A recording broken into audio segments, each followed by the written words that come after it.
제가 봉독했고 또 읽지 않았지만 나머지 본문 전체를 다 같이 한번 짧은 시간에 살펴보고 은혜 받기 원합니다.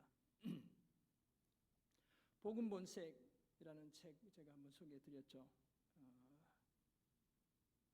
복음 본색이라는 책이 있는데요. 미국 노스캐롤라이나 서밋 교회를 담임하고 있는 J.D. 그리어 목사님이 쓴 책입니다. 이분이 73년생이니까 저보다도 한참 어린 분이시죠. 팀 켈러 목사님을 비롯한 정말 많은 분들이 이 책을 추천했습니다. 이 책의 앞부분에 보면 추천사들이 많은데 정말 많아요. 제가 본 책 중에 거의 제일 추천사가 많은 책이다 이렇게 생각이 들었어요. 모두들 한결같이 복음은 세상의 종교가 할 수 없는 것을 해낸다는 이 J.D. 그리어 목사님의 주장에 동의했기 때문에 그렇습니다. 팀 켈러 목사님은 이 책의 서문에서 복음이 생명을 주는 것은 그것이 믿음을 통하여 은혜로만 가능한 변화를 만들어내기 때문이다 라고 말하기도 했습니다. 이처럼 복음은 복음을 받아들인 사람과 공동체를 변화시키는 능력을 가지고 있죠. 새 창조를 가능하게 하는 힘이 복음 속에 들어있기 때문입니다. 이 복음이 얼마나 소중한 것인지 사도 베드로도 베드로전서 1장 2절 12절을 보면 천사들도 살펴보기 원하는 것이다. 마지막 단락 천사들도 살펴보기를 원하는 것이라고 말할 정도였습니다. 그래서 우리는 복음으로 세상을 변혁하는 제자들의 공동체를 우리 교회의 비전으로 삼고 있습니다. 그런데 안타깝게도 오늘날 많은 교회와 그리스도인들이 복음의 능력을 상실해 버렸습니다. 복음을 지적으로 알고 구호로 외치기는 하는데 복음에 합당한 삶은 늘 뒷전입니다. 심리적이고 영적인 안정감과 소속감을 얻는 일에 복음을 사용하긴 하지만 복음을 통해 생명을 살리고 하나님께 영광을 돌리는 데는 별로 관심이 없습니다. 복음 때문에 살고 복음 때문에 죽어야 하지만 실제 삶은 전혀 그렇지 못합니다. 왜 그럴까요? 이 복음을 우리를 붙들고 있는 이 복음을 그저 일반 종교의 수준에 놓고 있기 때문에 그렇습니다. 그래서 사람들이 요즘 코로나 시대에 교회 가는 걸 여가생활하는 것처럼 생각하죠. 세상이 왜 그렇게 생각했을까요? 우리가 복음에 목숨을 걸지 않기 때문에 그렇게 생각하는 거예요. 이런 상태에 놓인 우리를 향해 오늘 본문 고린도전서 9장 1절에서 27절은 복음을 위하여 우리가 어떤 삶을 힘써야 하는지를 말씀하고 있습니다. 바울은 복음에 아무 장애가 되지 않게 하기 위해 사도로서의 자신의 권리를 다 행사하지 않았죠. 적대적인 환경 속에서도 복음을 전하는 일을 멈추지 않았고 복음에 붙들려 사는 삶을 포기하지 않았습니다. 복음을 위해 자신의 자유, 자신의 권리 기꺼이 포기하며 살아왔습니다. 이런 사실을 말씀하는 오늘 본문을 통해 복음을 위하여 우리가 어떤 삶을 살아야 하는지를 발견할 수 있습니다. 먼저 9장 1절에서 15절은 복음에 방해되지 않아야 한다는 사실을 말씀하고 있고요. 둘째로 16절에서 23절은 복음을 전해야 한다는 사실을 말씀합니다. 그리고 24절에서 27절은 끝까지 복음에 붙들려 살아야 한다는 사실을 말씀해 주고 있습니다. 고린도전서 8장에서 우상의 제물을 먹는 문제와 관련해서 바울은 지식은 교만하게 하지만 사랑은 덕을 세운다고 말했습니다. 그렇다면 성도들이 그 제물에 대해 무엇이든 다 할 수 있는 자유와 권리를 가졌지만 그것의 행사가 성도, 지체들을, 형제 자매들을 실족하게 한다면 그 자유와 권리는 제한되어야 마땅합니다. 왜냐하면 진정한 자유는 사랑 안에서 행사되어야 하기 때문에 그렇습니다. 오늘 본문에서 바울은 이런 절제의 원리를 자신의 사도권에 사도됨에 사도의 권리의 행사에 적용시키고 있죠. 그래서 바울은 텐트 메이커라는 직업을 가지고 자비량하며 사역했습니다. 어떤 경우에도 복음이 방해를 받지 않게 하기 위해서였죠. 어떻게든 복음이 전해지고 자신도 끝까지 복음에 붙들려 살기 위해 온 생애를 불태웠습니다. 이런 사실을 말씀하는 오늘 본문을 통해 이 시대에 우리는 복음을 위해 어떤 삶을 살아야 하는지를 발견하게 됩니다. 먼저 복음에 방해되지 않아야 합니다. 1절에 따르면 바울은 자유인이자 사도이며 예수 우리 주를 직접 본 사람입니다. 제가 일일이 다 읽을 수가 없어요. 다 읽다 보면 또 한 10분은 갈 거니까 그러면 늦게 마치겠죠. 그러면 저녁에 빨리 TV 봐야 되는데 싫으시겠죠. 그래서 쭉쭉 한번 지나가 보겠습니다. 그리고는 주 안에서 행한 자신의 일, 곧 열매가 성도들입니다. 따라서 다른 사람들에겐 바울이 사도가 아닐지라도 고린도 교회 성도들에게만큼은 확실히 사도입니다. 왜냐하면 자신의 사도됨을 주 안에서 인친 자들이 바로 고린도 교회 성도들이기 때문에 그렇습니다. 저들은 바울이 전한 십자가의 복음을 통해 예수를 믿고 구원을 받게 되었습니다. 사실 로마의 시민권자로서 부활하신 예수님에 의해 직접 선택을 받고 보냄받은 인물이 바로 사도 바울이었죠. 그래서 자신을 비판하는 자들에게 변명하기를 자기 일행도 성도들이 제공하는 음식과 음료를 먹고 마실 권리가 있다고 말하고 있습니다. 3절 4절은 그 사실을 말씀해 주고 있죠. 변명할 게 있다는 거예요. 나를 비판하냐? 나도 그렇게 우리도 그렇게 할 권리가 있다라고 말합니다. 다른 사도들, 주의 형제들, 심지어 게바, 베드로죠. 처럼 믿는 아내를 데리고 다닐 권리도 당연히 있다고 말하고 있습니다. 복음을 전하면서 굳이 자신과 바나바만 스스로 일하며 경비를 충당해야 할 이유가 없다고도 했습니다. 그리고는 수고의 대가를 받는 것이 당연한 권리임을 설명하기 위해 세 가지 비유를 말하고 있죠. 군인, 농부, 목자의 비유를 가져옵니다. 9장 7절이 그 사실을 말씀하는데요. 먼저 군인의 경우로 스스로 비용을 부담하면서 군대에서 복무하는 군인은 없습니다. 당연히 국가가 군인에게 필요한 모든 경비를 부담하는 것이죠. 어제 성현이가 잠깐 왔다 갔는데 요즘 월급을 많이 줘서 저금을 많이 했대요. 참 잘하고 있다고 제가 칭찬해 주었어요. 농부의 경우로 포도를 심은 농부가 그 열매를 먹는 것이 당연합니다. 농부가 열매를 얻지 못한다면 땀 흘리며 농사를 지어야 할 이유가 전혀 없죠. 저도 이렇게 저희 사택 마당에 가장 힘든 작업은 봄에 삽질하는 거예요. 삽질. 기경하는 것이죠. 삽으로 땅을 다 뒤집어 엎는 것 가장 힘든 일인데 그렇게 하는 이유는 뭐예요? 지금 열매를 거둘 수 있기 때문에 그렇게 하는 겁니다. 목자의 경우 세 번째, 당연히 기르는 양의 젖을 먹을 권한이 있습니다. 우유를 가리키죠. 밤낮으로 양을 돌보는 목자라면 당연히 우유를 기대하게 되어 있는 것입니다. 그것은 목자의 몫이죠. 사람의 예대로 이런 말, 우리 성경이 그렇게 이야기하고 있잖아요. 8절 보면 내가 사람의 예대로 이것을 말하느냐 이렇게 말하고 있어요. 사람의 예대로 한다는 것은 커먼 센스를 가리킵니다. 일반 상식으로 말하는 이런 것 외에도 율법도 그렇게 말하고 있다라고 이야기하고 있습니다.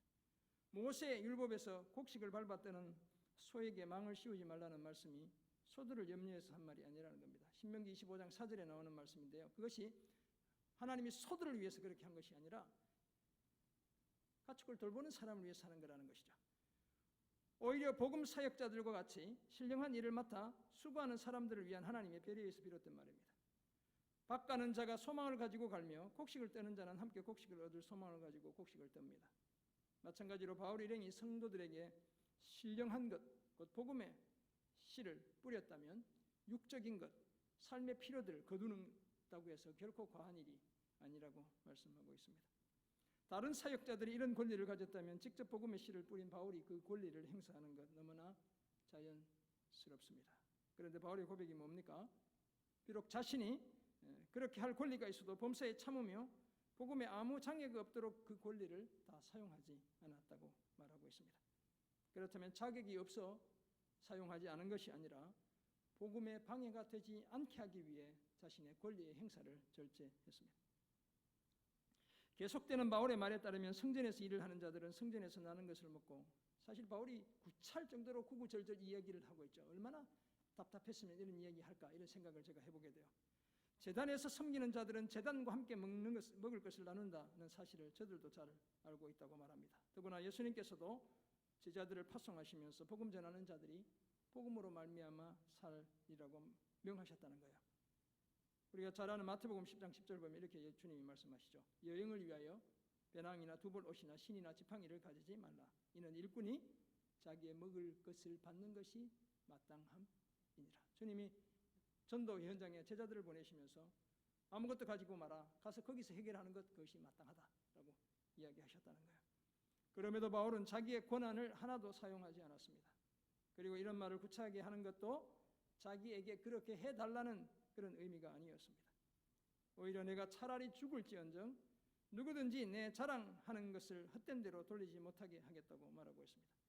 만약 복음에 방해가 된다면 설령 내가 굶어 죽더라도 다른 사람들에게 도움의 손을 내밀지 않겠다라고 말하고 있죠. 도움 받지 않겠다는 겁니다. 사랑하는 성도 여러분, 바울의 이런 헌신과 결단이 참 부럽습니다. 저도 목회 미국에서 해봤지만 사례 받지 않고 처음 5년 정말 한 푼도 받지 않고 사례하는 것 그 결코 쉽지 않았어요. 그동안 벌어놓은 것 있으니까 또 아내가 좀 벌어오니까 가능했지. 그게 5년 지나니까 6년 차 되니까 아내도 막 저한테 능력 없는 목사라 그러고 정말 쉽지 않았어요. 우리의 씀씀이를 줄이면 뭐 어떻게든 살 수는 있었겠지만 우리의 삶의 기대가 있기 때문에 정말 쉽지 않았어요. 고린도에 직접 복음을 전한 사도로서 마땅히 권리를 행사할 수도 있었지만 복음에 방해가 되지 않도록 기꺼이 그 권리를 포기하는 믿음의 결단이 부럽습니다. 사역자로 살아가는 저희에게 또 오늘 본문은 늘 큰 도전이죠. 복음을 위해서라면 때로 기꺼이 포기해야 할 부분이 무엇인지를 말씀하고 있기 때문에 그렇습니다. 그리고 바울의 이런 태도는 우리 모두에게 필요한 자세입니다. 충분히 내 목소리를 높이고 내 권리를 주장할 수 있지만 복음을 위해서라면 기꺼이 포기하고 내려놓을 수 있어야 합니다. 바울처럼 마땅히 행사할 권리도 쓰지 않고 범사에 참으며 복음이 아무런 장애 받지 않게 해야 합니다. 이런 삶이 우리를 향한 하나님의 기대라는 사실을 잊지 않아야 될 줄 믿습니다. 이 사실을 명심하고 복음에 방해되지 않는 삶을 힘쓰는 우리 모두가 되기를 주님의 이름으로 축원합니다. 아멘. 복음을 위하여 우리가 취해야 할 두 번째 태도, 오늘 본문이 말씀하는 두 번째 태도로 복음을 전해야 합니다. 복음에 방해가 되지 않아야 하고 복음을 전해야 하는 거예요. 오늘 본문 16절에 그 사실을 말씀하죠. 내가 복음을 전할지라도 자랑할 것이 없으면 내가 부득불할 일임이라. 만일 복음을 전하지 아니하면 내게 화가 있을 것이로다. 바울은 자신이 죽기 살기로 복음을 전해도 자랑할 것이 전혀 없다고 말합니다. 왜냐하면 복음 전파는 오늘 바울의 표현에 따르면 부득불해야 할 일이기 때문에 그래요. 자신에게 주어진 피할 수 없는 의무라는 것입니다. 그래서 복음을 전하지 않으면 자신에게 화가 미칠 것이라고 말합니다. 생명이 살아나는 기쁨을 누릴 수 없다는 뜻일 수도 있고요. 파수꾼의 사명을 다하지 못한 것에 대한 책임을 져야 한다는 뜻이기도 합니다. 그런데 자발적으로 복음을 전하면 상을 얻게 됩니다. 착하고 충성된 종이란 칭찬을 주님께 듣게 되겠죠.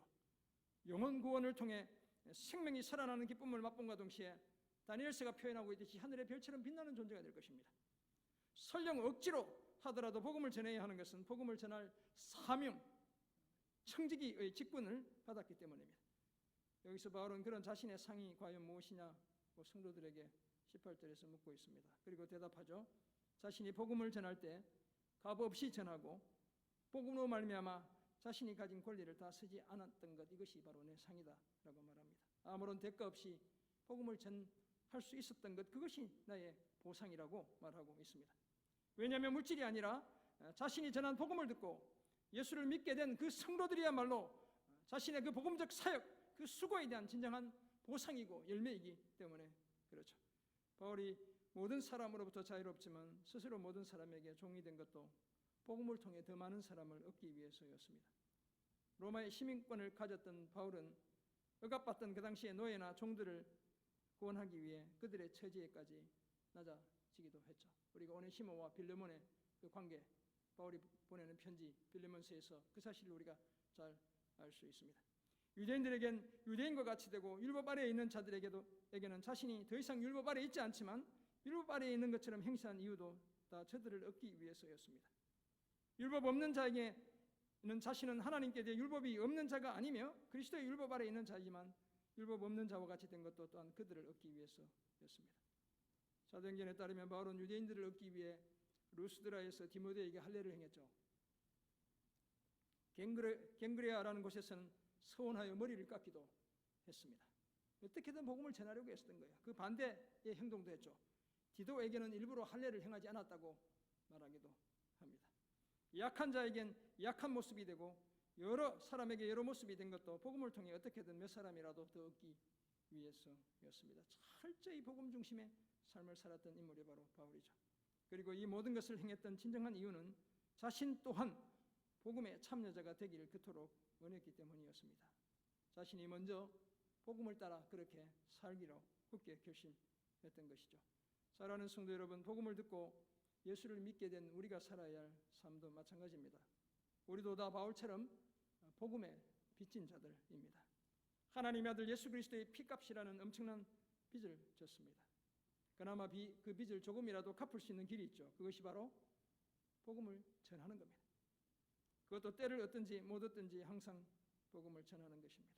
자신의 권리는 포기하고 모든 사람을 종처럼 섬기며 필요에 따라 영적 카멜레온처럼 변신을 거듭하며 복음을 전하는 겁니다. 복음을 전할 수 있다는 사실 그 자체가 우리의 상급이며 기쁨이며 영광이라는 사실을 기억하는 것입니다. 무시당하고 독선적이고 집요하다는 비판을 받더라도 우리에게 주어진 사명, 곧 복음을 전하는 직분을 결코 소홀히 하지 않아야 합니다. 복음을 전하는 것은 모든 그리스도인들의 선한 의무이자 필연적 사명입니다.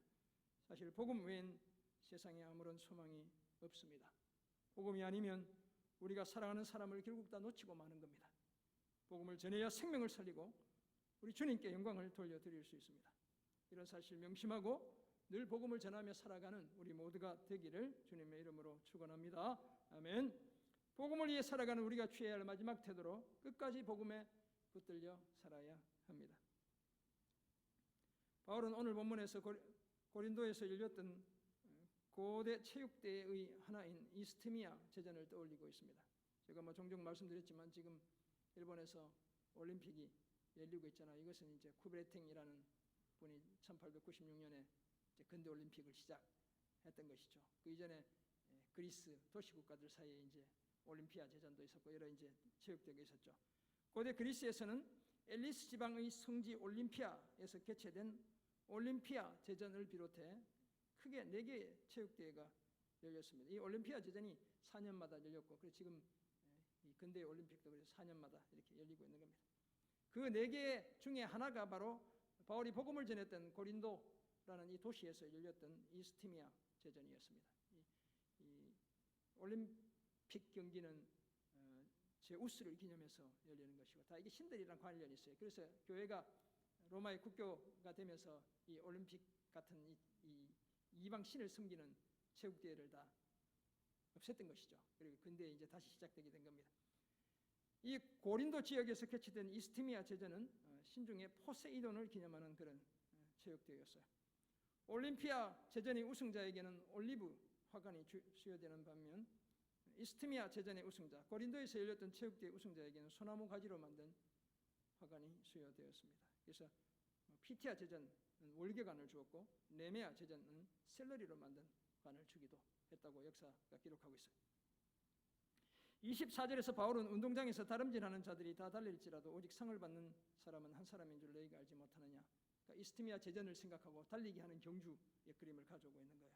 1등 하는 사람만 소나무로 된 관을 줬던 것 같아요.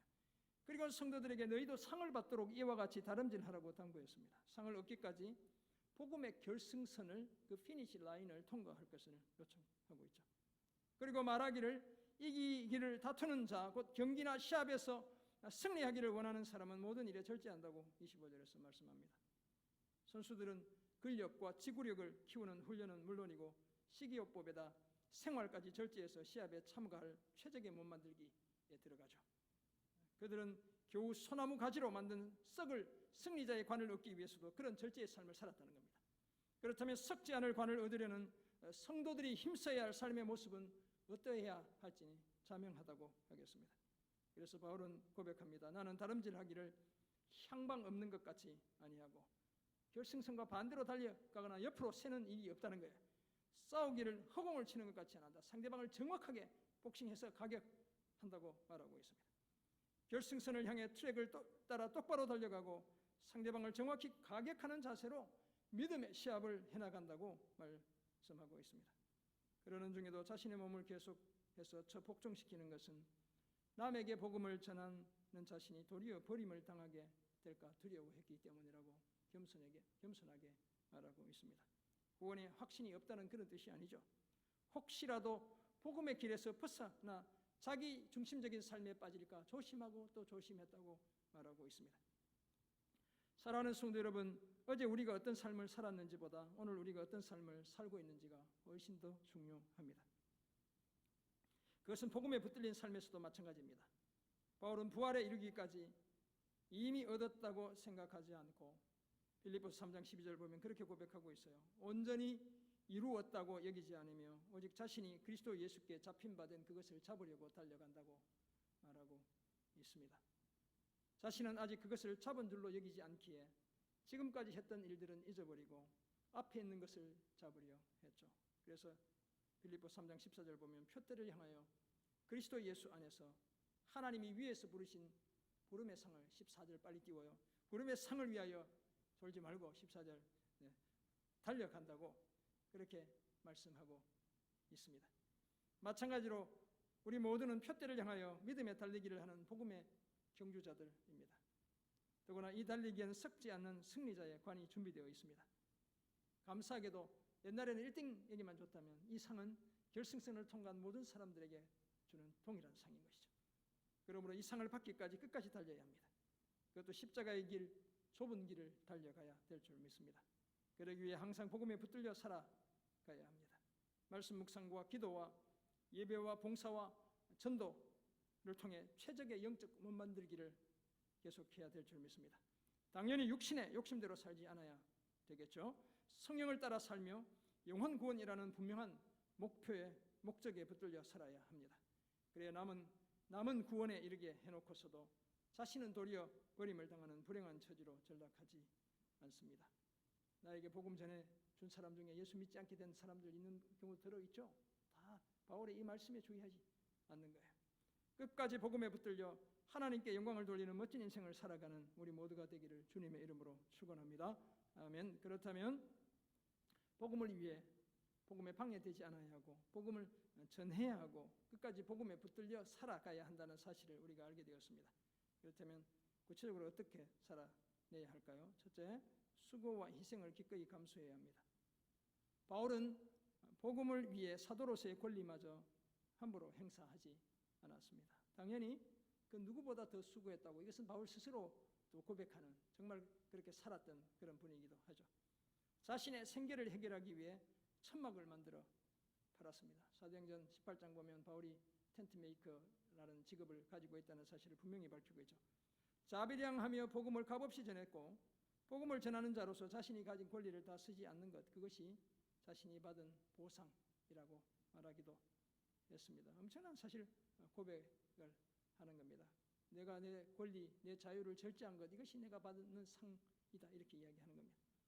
복음으로 세상을 변혁하는 제자들의 공동체라는 우리 교회의 비전을 생각할 때마다 가슴이 뛰는 분들이 우리 안에 있습니다. 복음이 만드는 변화를 직접 보기 위해 자신을 희생하며 섬기는 분들이 우리 공동체 안에 적지 않습니다. 그런 분들의 수고와 희생을 통해 우리 교회가 복음 중심의 교회, 복음의 능력을 드러내는 교회, 복음으로 새롭게 창조되는 그런 교회가 될 줄 믿습니다. 복음을 위한 수고와 희생을 기꺼이 감수하며 우리 교회를 통해 그리스도의 피 묻은 복음이 활짝 꽃피게 하는 우리 모두가 되기를 주님의 이름으로 부탁드립니다. 아멘. 두 번째, 목표를 분명히 해야 합니다. 썩을 승리자의 관을 얻기 위해서도 사람들은 절제하죠. 시합에서 최대한 힘과 기술을 발휘할 수 있도록 몸을 만들어갑니다. 하지만 그들이 얻는 것은 결국 곧 시들고 말 승리자의 관입니다.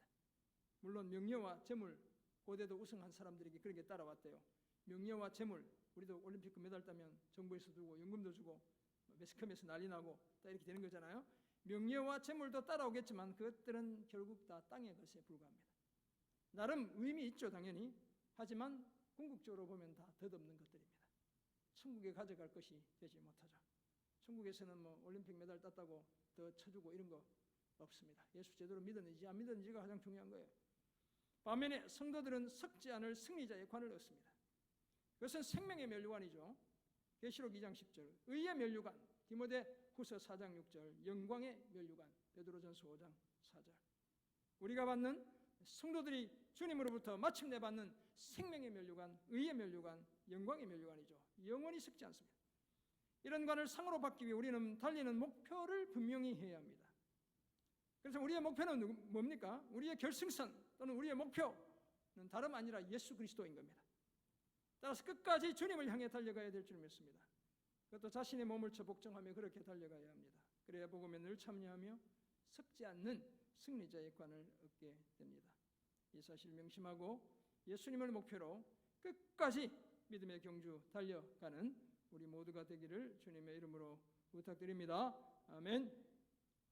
앞에서 소개해드린 J.D. 그리어 목사님의 복음 본색의 책을 보면 여러분들 중에 이제 한번 기회가 되시는 분들 읽어보시면 될 텐데요.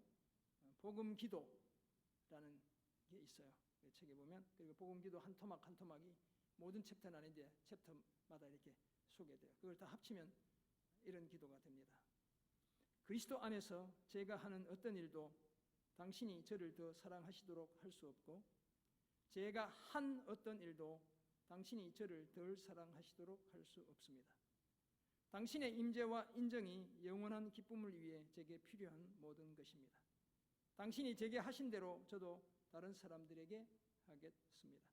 기도할 때에 저는 십자가로 당신의 긍휼을, 그리스도의 그리고 부활로 당신의 능력을 판단하겠습니다. 한번 읽어볼까요? 그리스도 안에서 제가 하는 어떤 일도 당신이 저를 더 사랑하시도록 할 수 없고, 제가 한 어떤 일도 당신이 저를 덜 사랑하시도록 할 수 없습니다. 당신의 임재와 인정이 영원한 기쁨을 위해 제게 필요한 모든 것입니다. 당신이 제게 하신 대로 저도 다른 사람들에게 하겠습니다.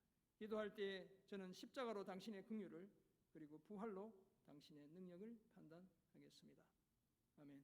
아주 짧은 기도지만 복음을 위해 살고 복음에 붙들려 살겠다는 분명한 고백이 이 기도 속에 담겨 있습니다. 그렇다면 이것은 2000년 전 바울이 이미 고백했던 기도이고, 오늘 저와 여러분이 함께 고백해야 할 기도라고 하겠습니다.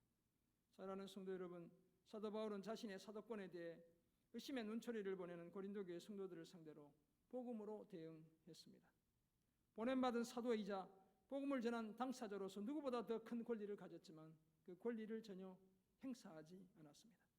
자신의 삶 전부가 복음을 위한 삶이 되게 했기 때문입니다. 되게 해야 했기 때문입니다. 그래서 범사에 참으며 복음에 전혀 방해가 되지 않도록 힘썼습니다. 거룩한 의무감을 가지고 자의로 복음을 전했습니다. 뿐만 아니라 복음에 참여하기 위해 끝까지 복음에 붙들려 살았습니다. 이런 사실을 아는 우리도 복음을 위한 수고와 희생 기꺼이 감수해야 될 줄 믿습니다. 썩지 않을 관을 얻도록 예수라는 우리의 목표를 더욱 분명히 해야 될 줄 믿습니다. 이제 하루를 살아도 복음을 위해 사는, 그래서 우리 교회를 복음으로 세상을 변혁하는 제자들의 공동체로 함께 세워가는 우리 모두가 되기를 주님의 이름으로 축원합니다. 아멘. 기도하겠습니다. 주님, 오늘 주신 귀한 말씀을 기억합니다. 사도 바울의 이 아름다운 고백이 주님 우리의 고백되는 은혜와 축복 허락해 주옵소서. 우리의 삶의 순간순간이 복음에 전혀 방해되지 않고 복음이 하나님 민족과 열방의 가슴 속에 전해지게 하는 하나님 복음의 통로로 쓰임받는 저희들 다 되게 도와 주옵소서.